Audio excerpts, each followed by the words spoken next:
Hoje venho-vos trazer a minha opinião sobre o livro O Plano da Herdeira.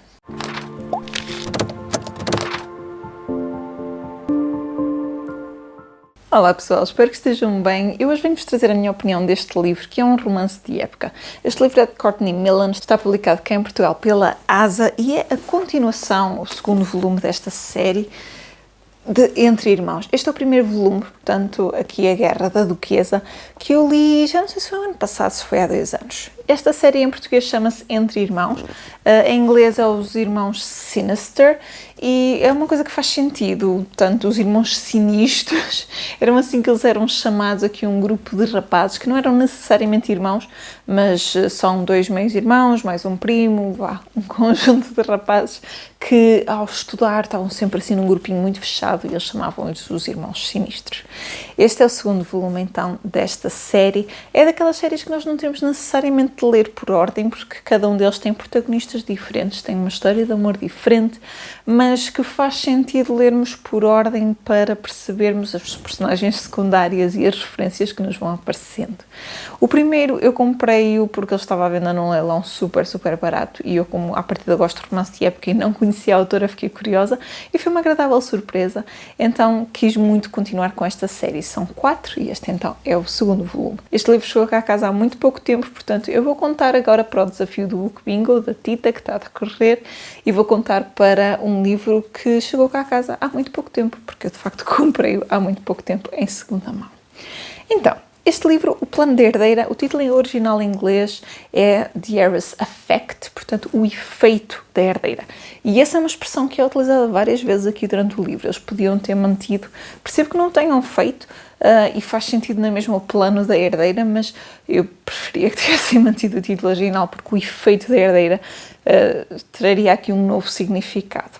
Então, a nossa protagonista aqui é a Jane Fairfield e ela é tudo aquilo que a sociedade não quer encontrar lá no meio. Porque sim, ela é uma rapariga que está na idade de casar, é uma rapariga que se apresenta em sociedade, é uma rapariga extremamente rica, tem um dote, uma fortuna incrível, só que ela não quer casar. Então, ela, além de fazer de tudo para que nenhum homem peça em casamento, para os manter à distância, por assim dizer, ela consegue ser um bocadinho demasiado em tudo. Ou seja, ela fala sempre demasiado alto, ela critica demasiado quando não deve e ela veste-se de uma forma demasiado exuberante, com cores a mais, com rendas a mais, com tecido a mais, em tudo nela é muito exagerado e a sociedade passa a vida a rir-se dela. Mas como diz aqui na capa, ela pode ser alvo da chacota da sociedade, mas vai ser a última a rir.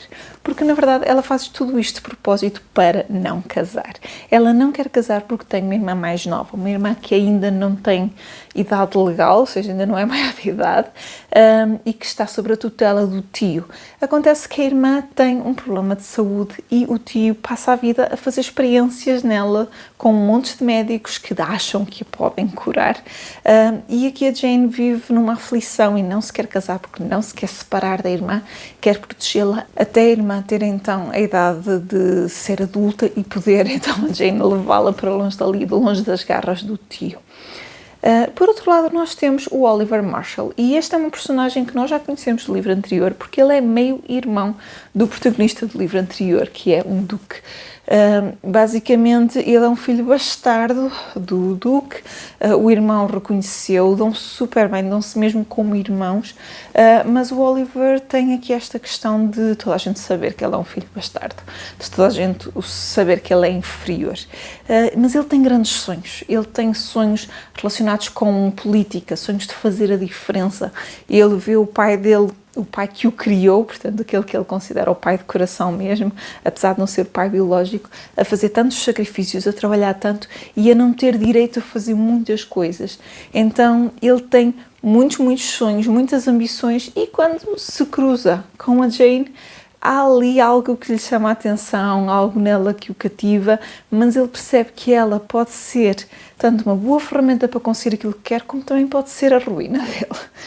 Então, esta é um bocadinho a premissa do livro, E deixem-me dizer-vos, antes de mais, que este livro começa em 1867 e passa-se essencialmente em Cambridgeshire, portanto, Cambridge e a zona zardosa onde eu já estive. Também passamos em Londres, também passamos em Nottingham, mas a maior parte da história passa-se aqui em Cambridge. E, na verdade, eu adoro o facto desta autora trazer sempre algo mais além do romance de época. Esta autora, já no primeiro eu senti isso, surpreende porque mete aqui um panorama de fundo muito histórico. Consegue misturar aqui um bocadinho o romance de época com o romance histórico. Se nós pegarmos, por exemplo, numa Julia Quinn, nós vamos ter um romance de época que é o foco é mesmo a história de amor dos personagens e vamos ter por trás um cenário de época. Aqui nós temos muito, muito mais que isto. E então a autora tem tudo aquilo que um romance histórico também teria. Temos no final uma nota dela, da pesquisa que ela fez, do enquadramento que faz, e temos aqui muito cenário político, e este livro em particular passa-se durante a procura do alargamento dos direitos de voto, não sei se é assim que se diz. Portanto, a Lei da Reforma do Voto de 1867, que dava poder a muitos homens trabalhadores de votar, porque eles não tinham esse poder. E então este livro tem muito esta camada política por trás, muito esta questão social, muitas referências à época e aqui este sonho do nosso protagonista masculino de levar esta lei adiante, de fazer com que ela se concretize e fazer com que homens trabalhadores e dedicados e inteligentes como o pai dele pudessem votar de facto.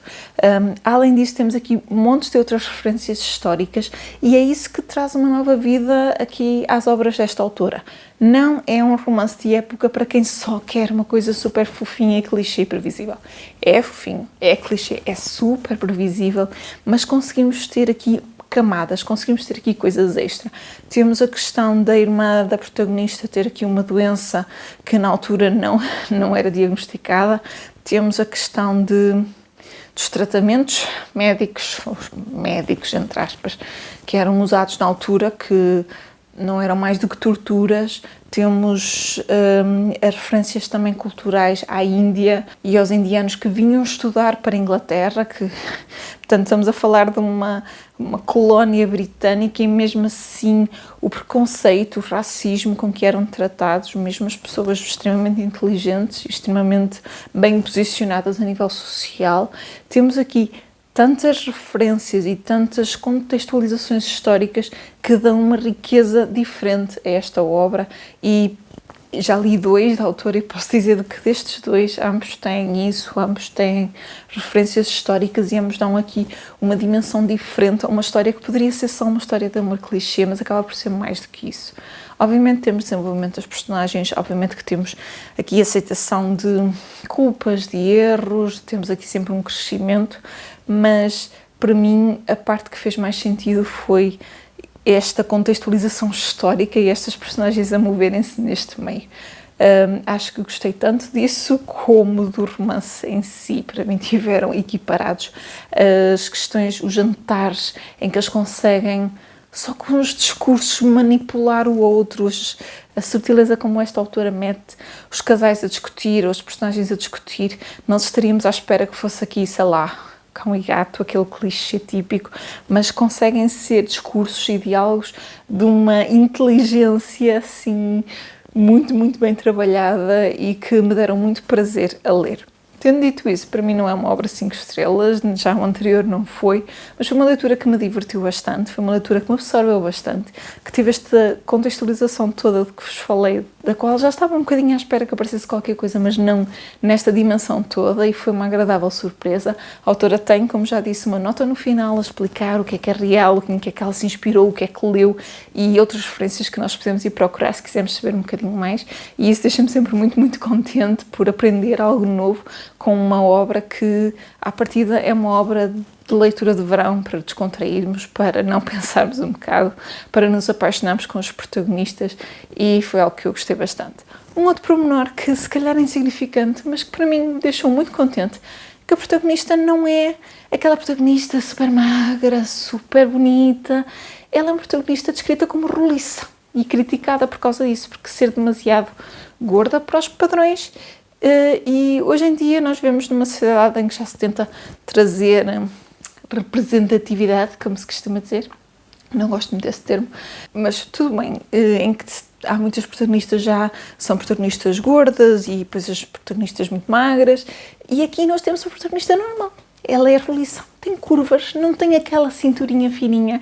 Diz aqui que ao apertar o espartilho ele era suposto ter não sei quantos centímetros e ela só conseguia ter não sei quantos, porque é uma protagonista normal, com curvas, como a maior parte das mulheres.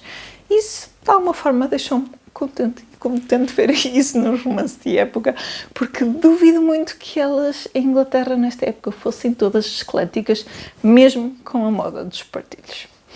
E é isso, pessoal. Aqui fica a minha opinião deste segundo volume. Estou muito curiosa para continuar com a série. À partida não o farei imediatamente a seguir, até porque não tenho o terceiro volume ainda, mas está na minha lista e vou de certeza adquirir os outros dois, que estão todos publicados em português, felizmente, e certamente que lerei, certamente que será uma leitura agradável. Digam-me em baixo se já leram algum destes, já leram a série toda, se ficaram curiosos para o fazer, deixem-me tudo aí em baixo. Não se esqueçam de deixarem um gosto neste vídeo, de partilharem com todos os vossos amigos e subscrever o canal se não tiverem feito. E eu vejo-vos a todos no próximo vídeo. Até lá, fiquem bem e boas leituras!